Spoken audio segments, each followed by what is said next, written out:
अस्सलाम वालेकुम एवरीवन, क्या हाल है आप सब लोगों का। आप सब लोग कहते हैं कि मैं काउफलैंड और लिडल ही जाती रहती हूँ, अल्डी जाती ही नहीं हूँ। तो उसकी मेन रीज़न ये है कि अल्डी हमारे सिटी में नहीं है, हमें दूसरे सिटी आना पड़ता है। और जब हम डीएम आते हैं, क्योंकि डीएम और अल्डी साथ साथ हैं, तो ही अल्डी से हम लोग फिर ग्रोसरी करते हैं।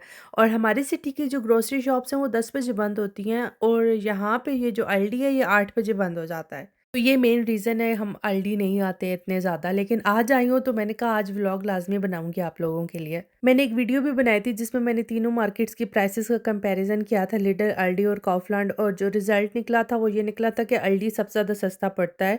और ये चीज़ वाक़ई है, मैंने भी पहले मैंने नोट की थी, फिर मैंने कैलकुलेशंस की थी, और अब इस दफ़ा मैंने दोबारा नोट किया है कि ये चीज़ है, अल्डी वाक़ई सस्ता पड़ता है। लेकिन फिर वही बात है कि इतना दूर आप आओ, फिर पेट्रोल का भी खर्चा, ये वो करते-करते कुछ सेंट्स जो इधर बचते हैं, वही आप जो सबसे नज़दीक काउफलैंड पड़ता है हमारे, तो वो उतना ही पड़ जाता है मेरे ख़्याल से तो। एक रीज़न ये भी है कि जो अल्डी की ग्रोसरी मैंने नोट किया वो टू द पॉइंट ग्रोसरी होती है, मतलब भटकने का रास्ता है ही नहीं अल्डी पे। क्योंकि मुझे नहीं पता कि सारे अल्डी इतने छोटे हैं, लेकिन हमारे वाला अल्डी बहुत छोटा है। ये इनकी आदत हो गई है, ये वाली जो रेड पापरिका होती है ना, ये वाला जो शेप होता है, इसकी आदत हो गया। ये मैं अपनी हर हांडी में ऑलमोस्ट डालती हूँ। मुझे अब इसका टेस्ट अच्छा लगता है। जो शुरू-शुरू में पाकिस्तान से आई थी तो इसका टेस्ट इतना बुरा लगता था मुझे, लेकिन अब आहिस्ता-आहिस्ता जो है ना ज़िंदगी के साथ कॉम्प्रोमाइज़ कर लिया है कि नहीं भई अब जर्मनी के टेस्ट पे ही हमने रहना है। नॉर्मल वाली माइज़ ख़त्म हुई हुई थी, लेकिन ये मसाले वाली पड़ी थी, ये तो मैंने फिर नहीं ली क्योंकि वलिया नहीं खाएगी, ये मुझे पता है उसने कोई मसाला वाला वो कुछ नहीं खाती है। अल्डी की एक अच्छी बात ये है कि आप जल्दी-जल्दी ग्रोसरी इस पे करके मुकाते हो कम में की। मतलब एक तो ये बहुत बड़ा फ़ायदा हो जाता है कि हर चीज़ का वाक़ई नहीं करना पड़ता, मतलब वेट नहीं करना पड़ता ना, तो बस वो काउंटर पे ही करते हैं वो काउंटर पे। इस दफ़ा मैंने अल्डी की फर्स्ट टाइम ब्रेड ट्राई किया और मैंने ये वाली ब्रेड खरीदी है और ठीक थी, it was okay. Healthy healthy version था ऑफ कोर्स, लेकिन बहुत टेस्टी नहीं थी, लेकिन गुज़ारे लायक ठीक थी। और मुझे अल्डी के ये वाले बिस्किट बहुत पसंद है, ये मुझे और कहीं नहीं नज़र आई, ये अल्डी के ही मुझे लगता है, शायद इनका अपना ब्रांड है।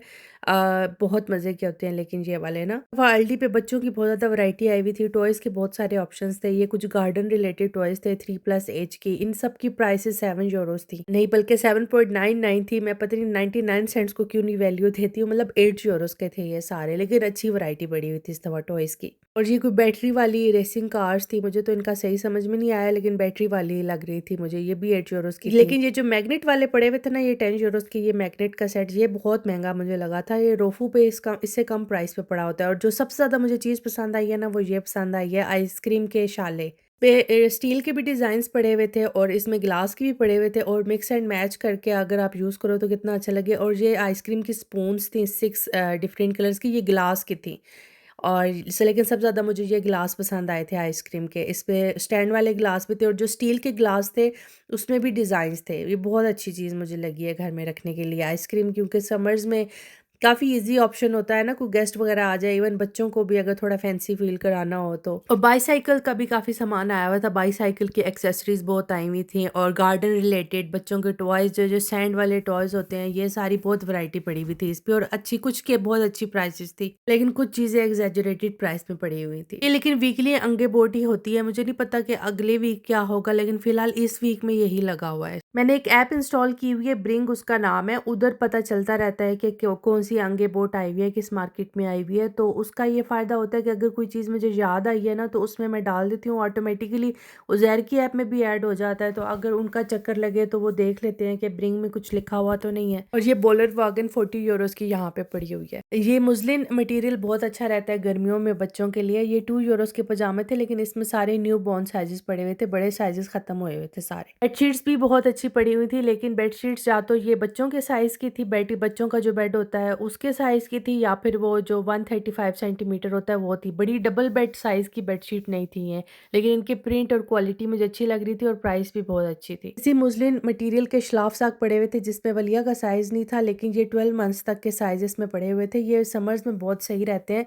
इनका जो TOG होता है वो 0.5 होता है, 0.5 से लेके 1 तक का जो होता है ना, वो समर्स के लिए ठीक रहता है। तो मैंने यहाँ का ट्राई किया था, लिडल का ट्राई किया था, और यही वाला ट्राई किया था, क्योंकि ये एक ही जैसी चीज़ें होती हैं लिड, और प्राइसेस भी इनकी सेम ही होती हैं, और एक ही चीज़। कभी-कभी तो ये होता है जो काउफलैंड पे सामान पड़ा होता है वही लिडल पड़ा होता है, खाली ऊपर ब्रांड का नाम चेंज हुआ हुआ होता है, और उसी टाइम पीरियड पे ये चीज़ होती है। मिट्टी के अगेंस्ट जो फ़िल्टर्स होते हैं, जो पहले भी मैंने अपनी वीडियो में रिकमेंड किया था शिमल के अगेंस्ट, वो इधर आए हुए हैं लिडल पे और सॉरी अल्डी पे, और इसके साथ फ़िल्टर्स भी आए हुए हैं। और सबसे जो मुझे अच्छा चीज़ लगा है ना, वो ये है समर के बच्चों के जो बाथ सेट होते हैं। अभी H&M पे सेल लगी हुई है, लेकिन वहाँ पे भी ये प्राइस नहीं है। यहाँ पे बहुत अच्छी प्राइस है, छोटे बच्चे से लेके बड़े बच्चों तक। पोंचोस जो टॉवल होते हैं वो, और ये जो 3 पीस सेट होता है विद कैप, ये अच्छी प्राइस पे लगे हुए हैं, और ये मैंने वलिया के लिए भी लिया है। शूज़ भी आए हुए हैं, और ये बड़ी बच्चियों की शर्ट्स भी आए हुए हैं इस तरह की। जो लड़कियाँ एक्स पहनती हैं ना, उनके लिए भी इवन ये ठीक होगा। अभी जो इस व्लॉग की मेन बात है वो ये है कि अल्डी पे आपको योगर्ट्स तो बहुत सारी नज़र आएँगी, बल्कि किसी भी मार्केट में आपको हर तरह की योगर्ट नज़र आएगी, लेकिन हर योगर्ट से दही नहीं बनता है घर में। तो अगर आपने घर में खुद दही बनाना है, तो आपने कौन-सा वाला दही लेना है, वो ये वाला लेना है कि जिसके ऊपर ये चीज़ें लिखी हुई हों। अब जैसे ये वाला जो ब्रांड है, अल्डी का अपना ब्रांड है, इसके ऊपर देखो लिखा हुआ है फर्मेंट एक्टिव, यानी कि इसमें लाइव बैक्टीरिया मौजूद है। अगर ये नहीं लिखा हुआ होगा तो कुछ इस किस्म का लिखा हुआ होगा। ये आप याद कर लें या पॉज़ करके इसकी फ़ोटो बना लें। खुद अभी एक्सपेरिमेंट्स किए हैं, 3 एक्सपेरिमेंट्स किए हैं, और अभी आपने वीडियो एंड तक देखनी है, क्योंकि मैंने एंड पे बताया हुआ है कि मैंने कौन-सा वाला एक्सपेरिमेंट जो है वो मेरा कामयाब हुआ है दही को लेके। और एक और बात, जो अल्डी पे है ज़ानिश टाइप मिलता है, वो वीगन होता है, और जो दूसरी मार्केट्स में होता है वो वीगन नहीं होता। और ये बात मैंने भी बताई है कि व्हिपिंग क्रीम में ज़ानिश टाइप ऐड करना है, लेकिन मुझे खुद नहीं पता था कि ये हलाल नहीं होता है, और अब मुझे पता चला है कि ये हलाल नहीं होता है, तो इसलिए सिर्फ़ अल्डी वाला हलाल है। अगर आप लोग बहुत ज़्यादा केयर करते हो हलाल, नॉन हलाल आइटम्स की, तो फिर लुक फॉर दिस वन। और जो किमची है ना, वो अभी तक जो अच्छी किमची मिल मिल रही है, वो सिर्फ़ और सिर्फ़ काउफलैंड पे मिल रही है, बाकी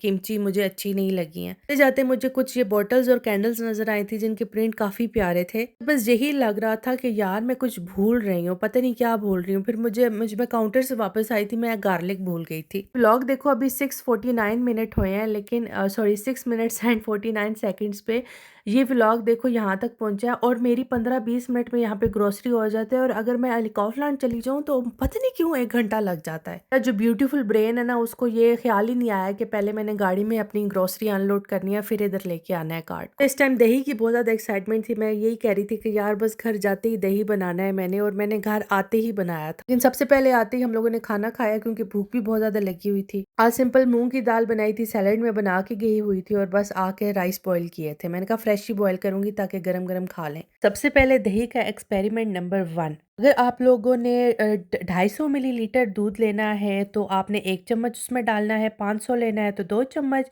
इसी तरह 1 लीटर, अगर पूरा दूध 1 लीटर की दही बनानी हो, तो आपने 4 चम्मच 4 टेबलस्पून उसमें दूसरी योगर्ट के डालने हैं।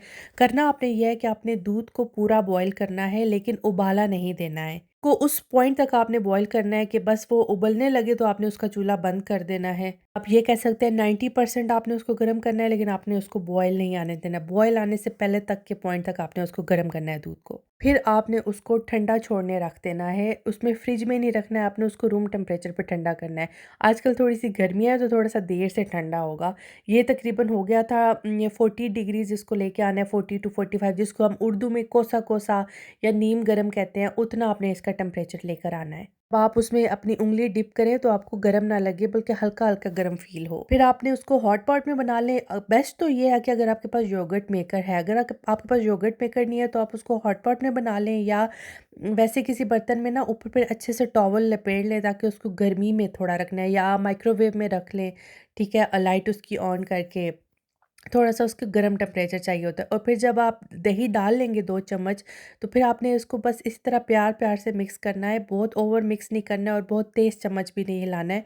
और फिर आपने हॉट पॉट रख देना है, और आपने कोशिश करनी है कि इस हॉट पॉट को छेड़ना नहीं है, बस जहाँ पे पड़ा है वहीं पे पड़ा है, आपने इसको और नहीं छेड़ना।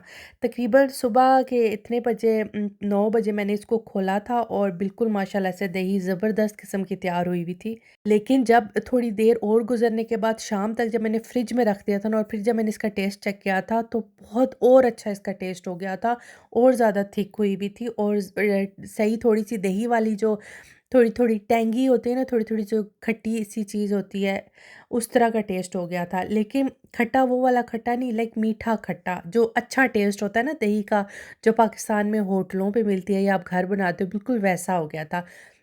लेकिन अभी आपके सामने मैंने मिल्क ऐड किया है, उसपे होई मिल्क लिखा हुआ था। कुछ लोगों को उसमें से स्मेल आती है, तो अगर आपको स्मेल आती है तो फिर आपने वो वाला दूध नहीं यूज़ करना, आपने वो वाला दूध चूज़ करना है जो आप रेगुलरली खुद पसंद करते हो। और ये देखो कितना ज़बरदस्त टेक्सचर है इसका, बिल्कुल कहीं से भी ये पतली नहीं थी, सारी पूरी क्रीमी दही थी ये। हम करेंगे एक्सपेरिमेंट नंबर 2। इस वाले में एक्सपेरिमेंट में मैंने क्या किया है कि दूध लेके उसको मैंने बॉयल नहीं किया है, बॉयल किए बगैर यानी ऑलमोस्ट बॉयल किए बगैर उसको बस हल्का-सा गर्म किया है। मैंने कहा इससे भी पता चले कि फ़र्क पड़ता है या नहीं पड़ता।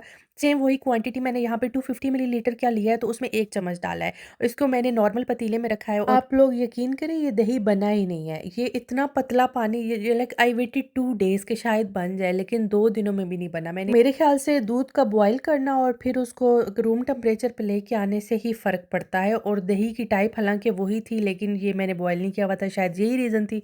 और तो कुछ इसमें मैंने नहीं किया एक्स्ट्रा। इस दही को मैंने रखा भी ज़्यादा टाइम के लिए था, तकरीबन 14 से 15 घंटे बाद मैंने चेक किया था और ये देखो बिल्कुल भी नहीं बना, ऐसे पतला पानी है सारा। अब एक्सपेरिमेंट नंबर 3, ये उस दही से बनाया है मैंने जो मैंने खुद बनाया था, जो सही एक्सपेरिमेंट हुआ यानी एक्सपेरिमेंट नंबर 1। और अब मैंने चेक किया है कि इस वाली दही से कैसा बनेगा दही, मतलब दोबारा दही कैसे बनेगा। तो ये सेम प्रोसेस, मैंने ऑलमोस्ट दूध को बॉयल किया, फिर उसको ठंडा होने छोड़ दिया, फिर इसको मैंने ओवन में रख दिया।